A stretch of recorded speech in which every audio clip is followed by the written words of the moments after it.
History is full of shifting borders, but drawing a new nation-state onto the world map from scratch within a single political career is a feat of monumental persistence. On August 14, 1947, South Asia's geography was permanently realigned. While most new nations emerge from the smoke of a battlefield, Pakistan was secured in the courtroom and the assembly hall.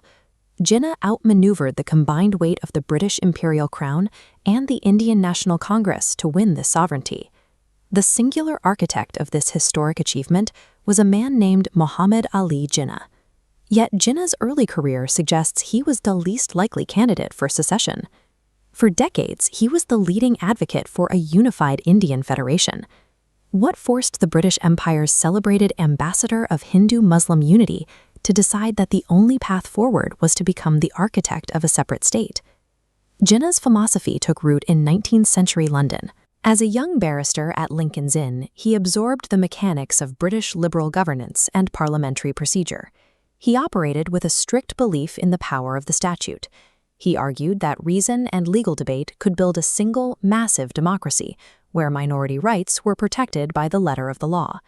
In 1916, this approach reached its zenith with the Lucknow Pact. Jinnah successfully negotiated a joint agreement that guaranteed separate electorates and legislative protections for Muslims within a unified India. But this strategy relied on a fragile assumption that constitutional law would remain stronger than the emotional tides of a majoritarian population. After World War I, the political landscape shifted.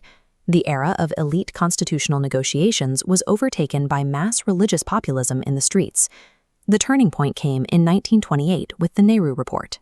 This proposed constitution stripped away the very minority safeguards and separate electorates Jinnah had spent his career defending. Jinnah tried to rescue the federation with his 14 points, a framework for provincial autonomy. But the Congress leadership rejected his compromises. This signaled a grim future for the Muslim minority. In a centralized, unitarian state, they would be permanently outvoted on every legislative and cultural issue. Jinnah realized that if equality could not be guaranteed by the law inside the federation, the only remaining option was to secure it through sovereignty outside of it. The intellectual framework for this shift came from the philosopher-poet Allama Iqbal. This diagram illustrates Iqbal's two-nation theory, which defined the divide between Hindus and Muslims as a collision of civilizational identities. He argued that South Asian Muslims constituted a distinct nation with their own socio-legal traditions, rather than a mere demographic minority. Jinnah fully committed to this ideology at the 1940 Lahore Resolution, where the Muslim League officially adopted the demand for sovereign statehood. Check the data from the 1945 to 1946 elections. Jinnah transformed this vote into a referendum on Pakistan.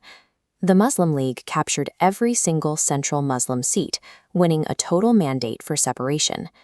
This democratic sweep established Jinnah as the sole spokesman.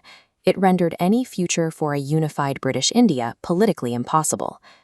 A final British compromise, the Cabinet Mission Plan, proposed a loose federation of provinces. It failed after Congress leaders publicly refused to honor the power-sharing terms. Lord Mountbatten, the final Viceroy of India, responded by accelerating the British withdrawal. He gave the administration just 72 days to divide the assets, the military, and the territory of a massive subcontinent. The international boundary was drawn by Sir Cyril Radcliffe, a lawyer with no prior knowledge of India. He had 5 weeks to carve a line through the integrated communities of Punjab and Bengal. This rushed division triggered a human catastrophe. 14 million people were displaced, sparking a cycle of migration and violence that scarred the region for generations. The British Empire's exit turned a sophisticated constitutional campaign for sovereignty into a physically devastating fracture of the land. On August 14, 1947, Pakistan was born as an independent dominion, but its arrival forced a debate over what kind of state it would become. Jinnah addressed this head-on in his early broadcasts. He explicitly rejected the concept of a clerical theocracy ruled by priests with a divine mission. He envisioned a modern democratic state where civic equality and religious freedom were guaranteed by the egalitarian principles of Islamic social justice.